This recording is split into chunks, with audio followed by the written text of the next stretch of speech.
Stephen McDaniel was interviewed while his neighbor, Lauren Giddings, was missing. The interview started innocently enough.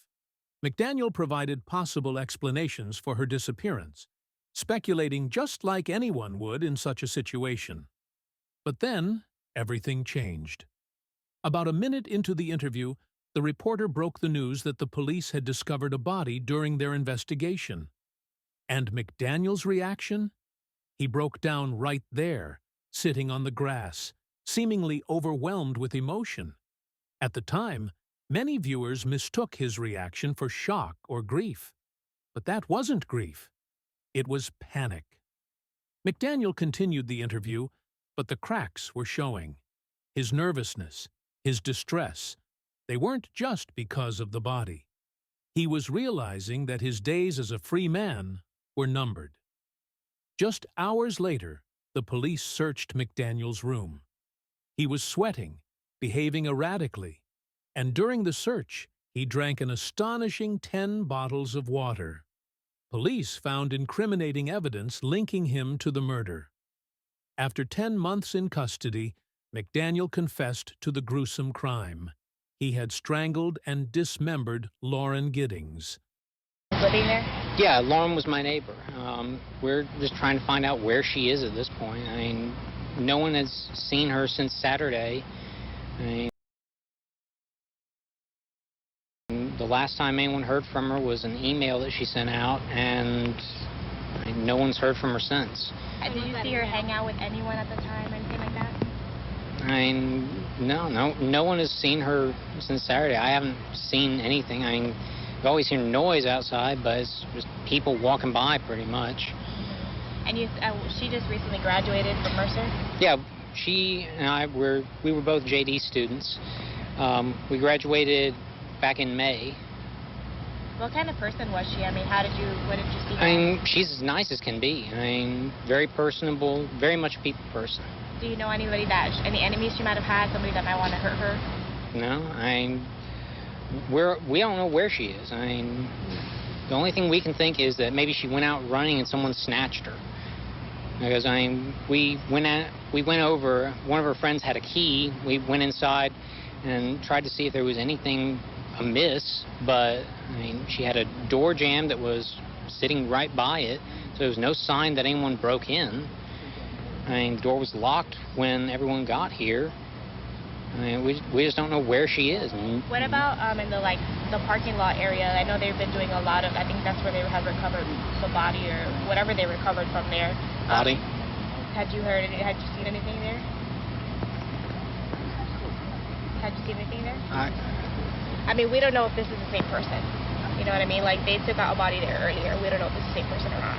So that's how we're trying to ask people if they know who lived there. Are you okay, sir? I think I need to sit down. Okay.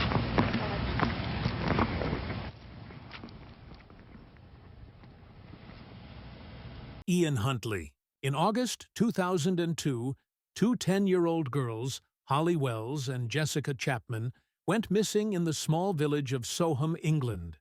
It was a case that gripped the nation. While searches were underway, Ian Huntley, who worked as a caretaker at a local school, gave interviews to the press, pretending to be a concerned neighbor. In the interview, Huntley appeared calm, composed, and cooperative. He spoke about the last time he'd seen the girls, recalling them walking by his house. To the public, he was just another worried member of the community. But what nobody knew at the time was that Huntley was lying through his teeth.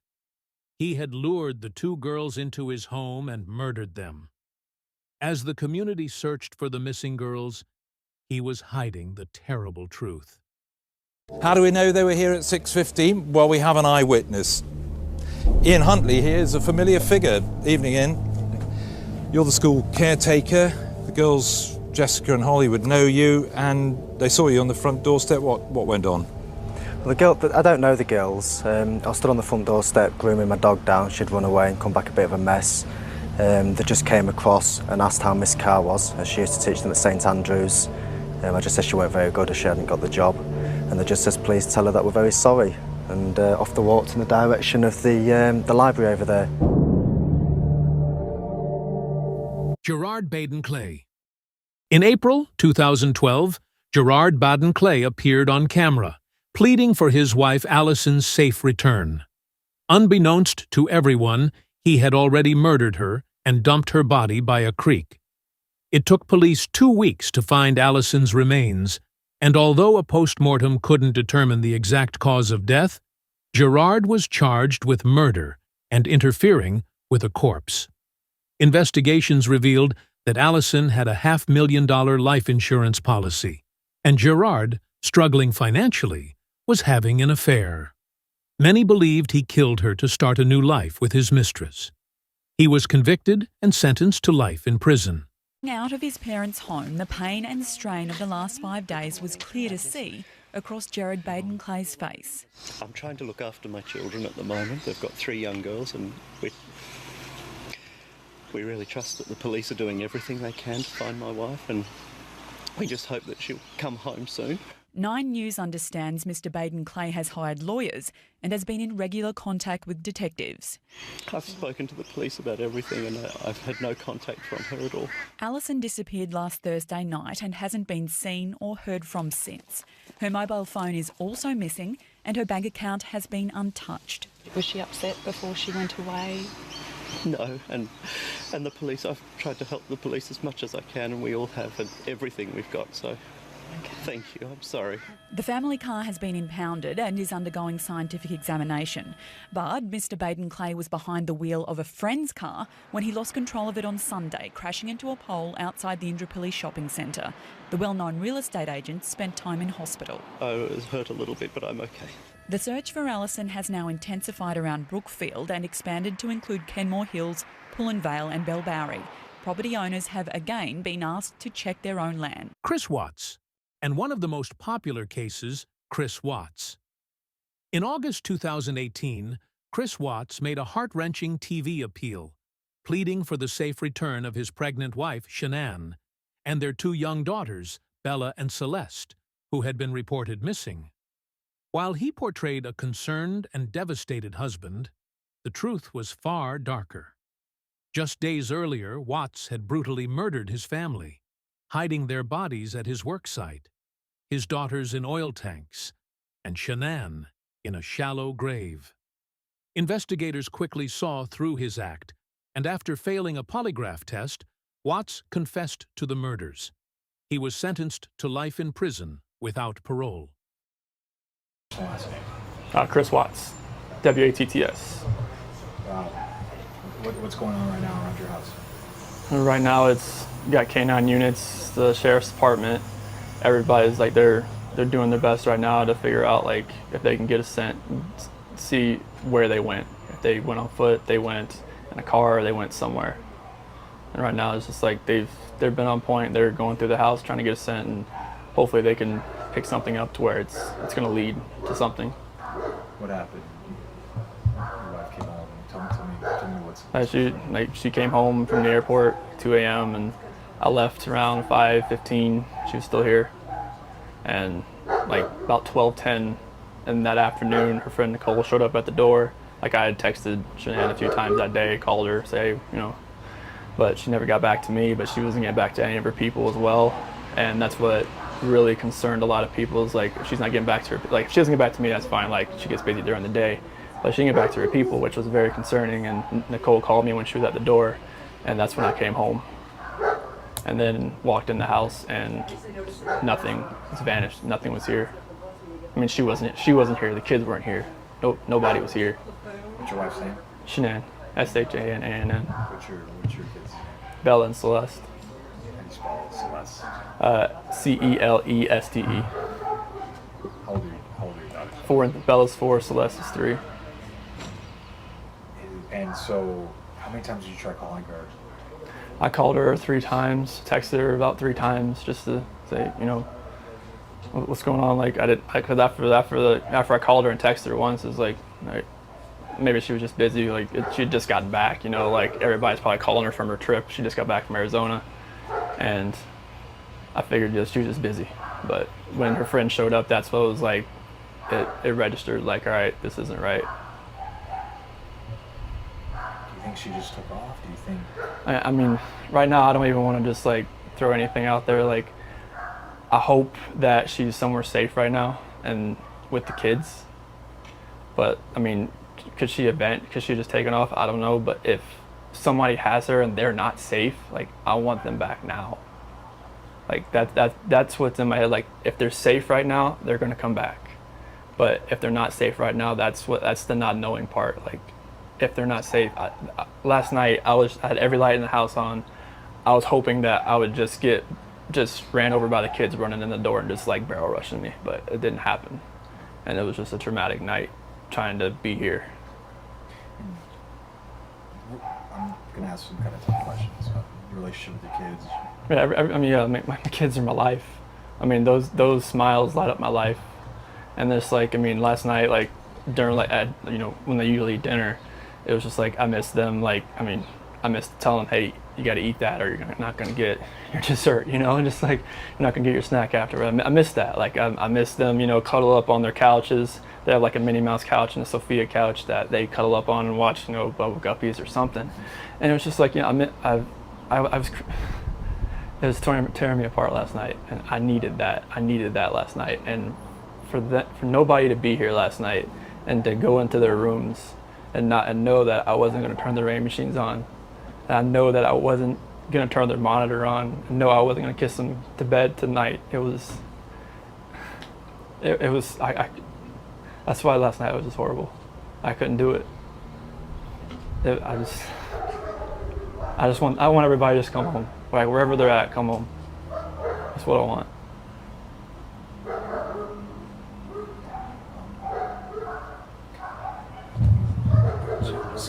Where was she gone for? She was on. She came back Sunday. You said that to you at night. Yeah, because her flight got delayed from Arizona because of like other storms around the nation. So she's supposed to get home like 11. She got home at like 1:48. She got in bed about 2. What was she going for? Like family trip or what? It was a Thrive direct sales. It was a local event that was down there between a bunch of leaders in the company. And that day she was back. I mean, I left work early that morning, like 5:15, 5:30. So like she barely gotten into bed pretty much. And this might be a tough question, but did you guys get into an argument before she left? It wasn't like an argument. We had an emotional conversation, but I'll leave it at that. But I just want them back. I just want them to come back. And if they're not safe right now, that's what's tearing me apart. Because if they are safe, they're coming back. But if they're not, this has got to stop. Like, somebody has to come forward. Have you spoken to her family, like her parents? Yeah, they've been in constant contact, like every hour. I mean, everybody back in North Carolina and the East Coast. I mean, from Maine to Florida. What is her parents saying to you? Like, they're just like if they need to get on a flight, just let them know. Because I mean, they feel helpless right now because they're on the opposite side of the country. I mean, Colorado is. I mean, you can't just drive around and look. I mean, it's just like you wouldn't really know what you're looking for. That's what the cops pretty much told me. That first day, I was like, I want to get out and drive around. They said, you wouldn't know what to look for. Last couple questions. What is law enforcement? What have the police or the sheriffs or your neighbors? What's police saying to you?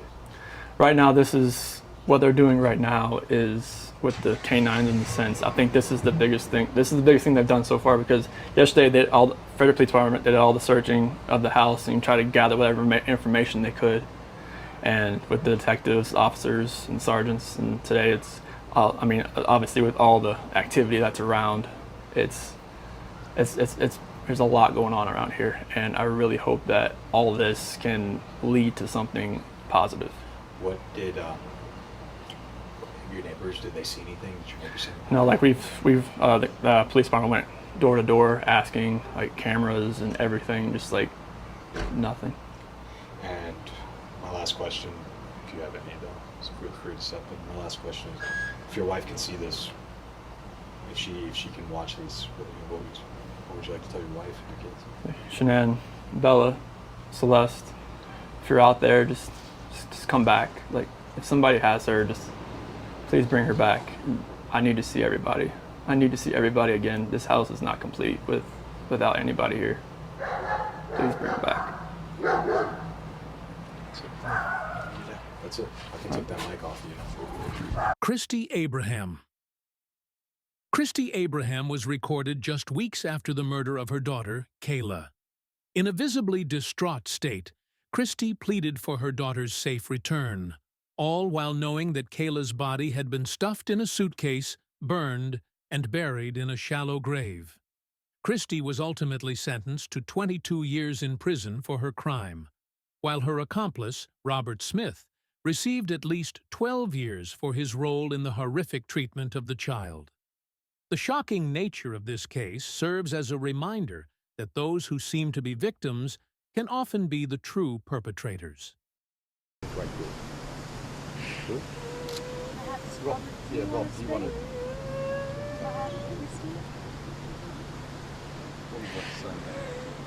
If there's anyone out there that knows or seen anything, just come forward, contact the police. It's really good.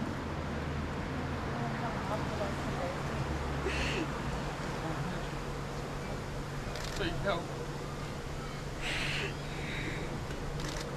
Rob, do you want to talk us through the last time you saw Aisha?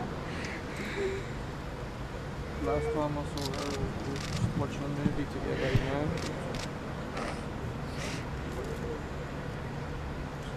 Anyone, someone must know something. Please come forward. What kind of personality does she have? She's beautiful, you know, funny, always happy. Was that on Saturday that you were watching the movie? Last movie we watched was The Golden Compass. Rob, how have the past 48 hours been for you and Christy? Can't describe how it's been. You don't know until you put yourself in my shoes. Just hope that she's found as soon as possible. That's what we need. Safe and well. How hard is it for you the longer this goes? It gets harder by the minute. Rob, we've all seen such beautiful pictures of your little girl. Can you tell us a little bit about her, what she's like? You know, what as parents you really like about her? She's always happy, bubbly, you know, loved playing, you know, just like any kid would. Rob, do you have any idea that anyone who you might know who may have taken Christy, does the family obviously thought about long and hard about this? Does anyone have any idea? I have no idea. If I had any idea, mate, we'd be there looking. The police have expressed hope. Obviously everyone is hopeful, and that's one thing you've got to hold on to. We definitely are I'm hopeful. Chris's father. Yeah. I actually first saw it on the 6 o'clock news on Sunday afternoon. I'm actually from Canberra, and I came straight up from Canberra on Sunday afternoon, straight after the news, and I've been in for, you know, like 5 or 6 years, and I'm just up here, you know, with my daughter to support her, you know. I've asked her, you know, what happened, and she's just told me that Aisha, at the units where she lives, that there's always all these stray cats, and she likes playing with them, and Christy, you know, this is what she told me, that she thinks that Aisha has just gone up and got out and cut the cats, and I think someone's got her from there. That's all I know. And if they do, and they're listening? And if they do, if someone has got her, give her back, or just contact the police. I ask you how hard this past couple of days has been for a mother who doesn't know the answers. I'm lost.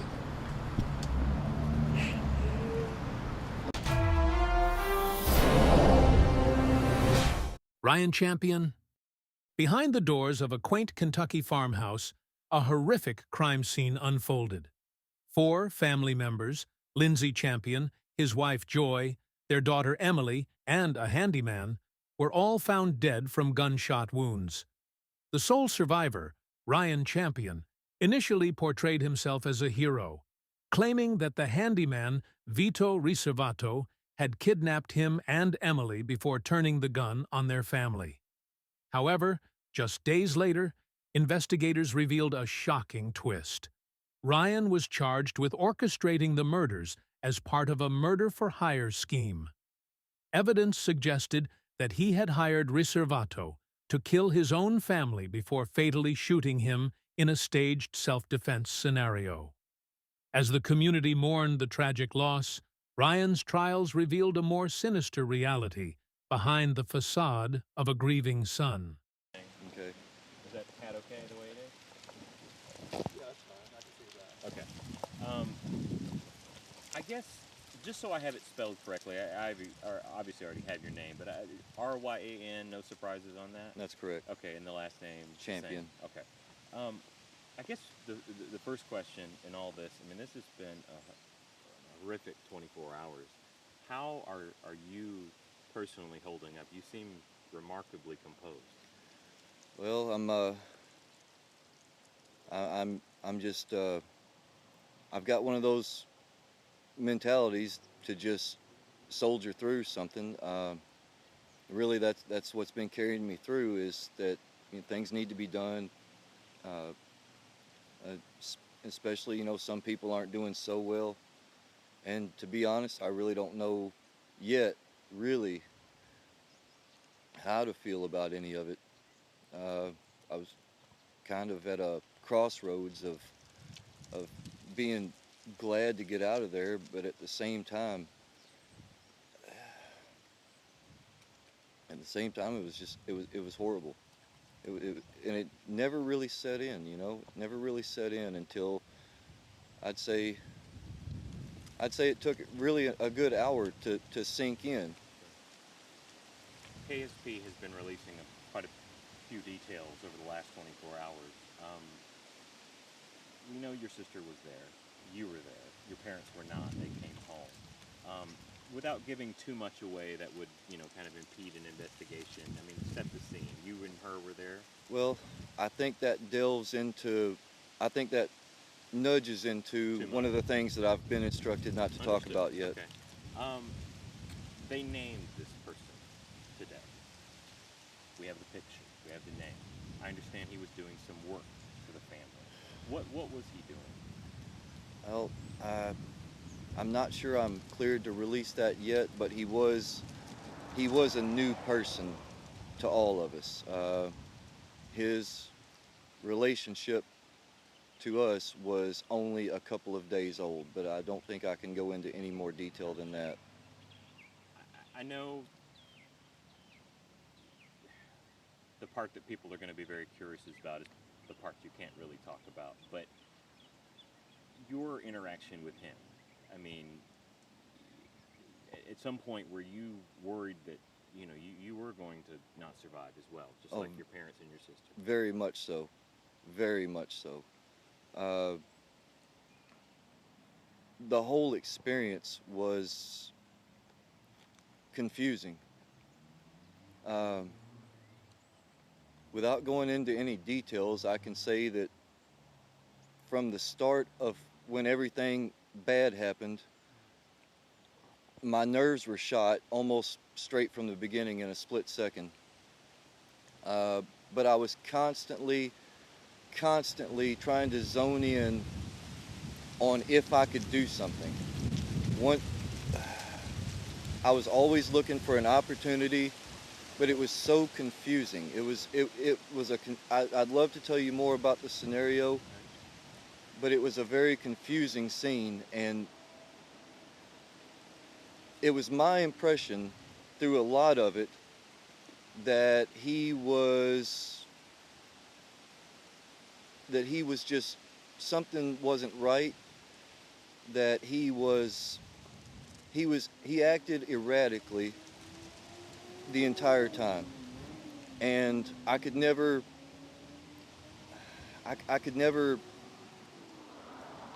pick a moment when I could stop anything. There are moments that play back in my head where, in hindsight, I could have done something, but it was always a risk. It was always a huge risk. It wasn't a simple solution. I read in one news report that my hands were bound, so I guess I can say that. So it's a tricky situation. There's not a lot that anybody could do. Without giving the details away, I mean, and I read the same thing. I know you were bound. I know other family members were as well. What's going through your mind when you're sitting there knowing that this person that you don't know so well is in your home, obviously carrying out an attack, and you have to figure out, when do I make my move to try to help others or survive? It was always about helping others. I've always been, if it had just been me and him in the room, I wouldn't have been half as worried. My concern the whole time was that, that Emily's here too. If I goof something up, it's not just me, it's her. And for the time being, he wasn't actively threatening her life at every second. He was being very strange about it. I don't think I can go into any more detail than that, but he was being very strange about it, but he was not acting in a way that constituted immediate physical harm, and I just didn't want to agitate the situation. He was keeping a real good eye on me, and my concern was just for her the whole time. Going through it, did you think at some point it's going to be over, we're going to get out of this? Yes, I really did, because he was acting so erratically. Because it just seemed like he did have a single thought process, but he kept veering off to different things, and I kept thinking, this guy's just off of his rocker, or something's, he's got a screw loose. And when mom and dad pulled in, I think am I trespassing on something I can say? I know they were at church and they came home, but then, just don't. Well, there was a point where he left me and Emily, because mom and dad had drove up. He saw the truck and he said an expletive many times in a row and just ran out. And I thought, that's it. I thought that was it. But I think I do go into too much detail if I go further. But at that one point in time, yes, I thought we were in the clear. He had been acting erratically the whole time, and then mom and dad come in, and I think he's going to see them, know that they can call the cops. He's booking it for the hills. He's gone. And obviously that's not what happened. That's not what happened. When you are witnessing what he's capable of doing and what he did, at some point you do decide you're going to have to make your move to survive. And when that happened, it was so quick. It wasn't much of a decision. It wasn't much of a decision at all. It happened so fast. I'm sure the details will be allowed to come out soon enough, but for now, it's everything was erratic and confusing. I really wish I could, give you some insight on. It sounds like, and correct me if I'm wrong, it sounds like you were trying to protect your family, and then you did what you had to do to stop the threat. That's what it sounds like. Well, at the last point, I was able, after he made his last move, I was able to engage him. He made two mistakes. He got too close to me, and his gun had needed reloading, and he was head down, slapping home another thing, and I was able to, not go much further? Okay. I'm sorry. No, it's okay. I understand. But it happened so fast. You knew you had to do something. Everything. I can't tell you how I felt at that point, because that was, once the mechanics started, that was just it. Everything happened after that in microseconds that spread out forever. I know you went to the hospital. Talk about some of the injuries that you sustained. And you were released almost immediately, I think. Well, luckily I did not sustain any serious injuries at all. What I was taken to the hospital for was some form of shock. I can't remember exactly what they said, but it was shock. I was very unnaturally dehydrated. My throat, kind of like it is now when I talk about it, just goes dry. I don't have spit. I couldn't cry tears. At one point, somebody had a water bottle in my hand, and my hand, like it is now, it was shaking. But at one point, I couldn't even really lift the water bottle up with one hand. I had to two-hand the water bottle. Everything, my nerves were shot. I was shaking. But all that was about a good hour or so after everything had happened, and things were starting to settle down and people were arriving. Once I sat down, my nerves were shot, and that's when I guess the shock caught on. They set me in an ambulance and they kept me there. They took me to the hospital with IVs, and they gave me some nausea medicine. That's as bad as it got for me physically. I guess I know, I can tell, you know, you haven't wrapped your head around this, but it may not seem this way to you, but for everybody in the community, they knew your father. Yes. Knew your mother as a longtime school teacher, your sister as a veterinarian. Everybody was working in Louisiana. Almost everybody that knows me as Lindsay's son or mom's son. That's how they know me. They were very well known. For people that can't just pick up the phone and call you, and they may see this tonight, what do you want them to know about, you know, this incredible ordeal, how you're doing, and, you know, maybe if there's anything you want people to do or to know or remember?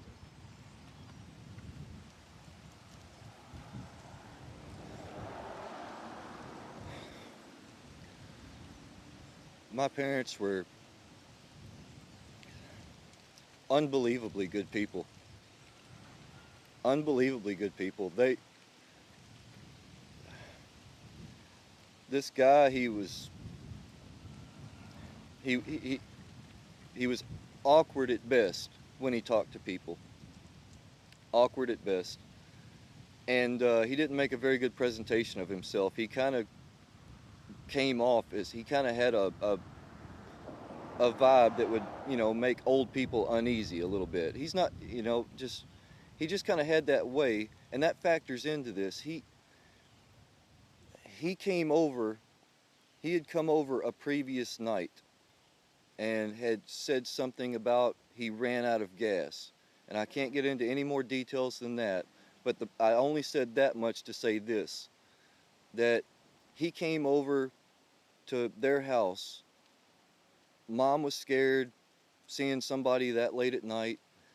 Dad came out to talk to him, and what his story was is that he had ran out of gas down the road, despite all of the bad connotations. My dad went and got 5 gallons of gas, took it to his truck. That's what people should know about him. He would help anybody. Anybody.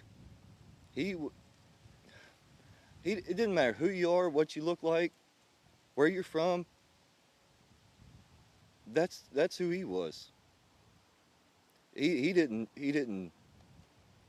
Mom was the same way. They were so good, they didn't know what bad was like. Mom, when she complained to when she told me about him coming over that night, she wasn't scared. She was she was just, well, that's just rude to be walking through a field that late at night.